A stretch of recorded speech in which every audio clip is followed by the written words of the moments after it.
Author's note. Hello, friends. I've been getting so many lovely, thankful messages from mommies everywhere, and I just want to say thank you all for your encouragement.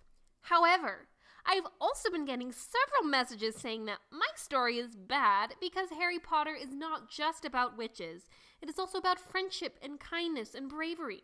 Friends, this is exactly what I have been saying. Harry Potter has so many good things about it, but it still has witchcraft. So my children cannot read it. But that is why I'm writing this, so they can have all the adventure and good morals of the Harry Potter books without all the bad stuff that is obviously bogging it down. I mean, Matthew 3:12, am I right? So, without further ado, on to chapter 2.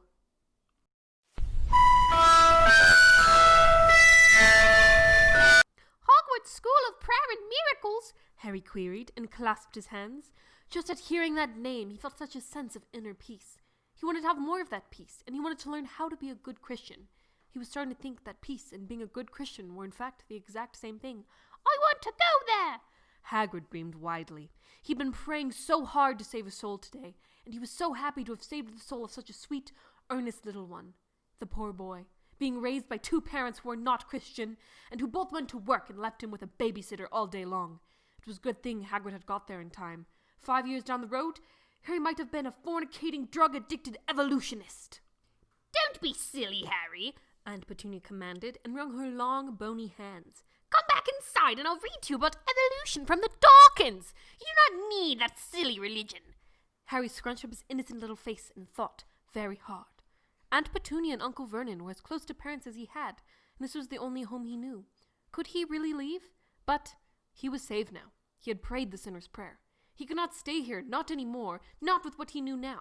Suddenly, he knew what he had to do. No, Aunt Petunia, he uttered calmly with childlike wisdom. Evolution is not real, and I'm going to Hogwarts. No, Harry, Aunt Petunia screeched desperately. I have an idea. You can have a second birthday today. You like birthdays, right?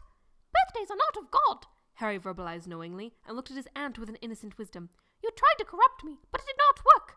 But I forgive you, Aunt Petunia, because of Luke 23:34. Hagrid was amazed once again at the wisdom of little ones.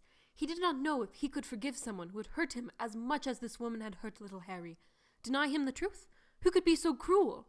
But Harry did not even think twice about it. He forgave just like that. Truly, Hagrid gained a new understanding of Matthew 19:14 that day. Do not leave, Harry! Dudley wailed childishly. I must, Harry said, and stepped over the threshold. Goodbye, Dursleys! I hope you are saved too one day! And with that, he and Hagrid began to walk down a private drive. How will we get to this school, Hagrid?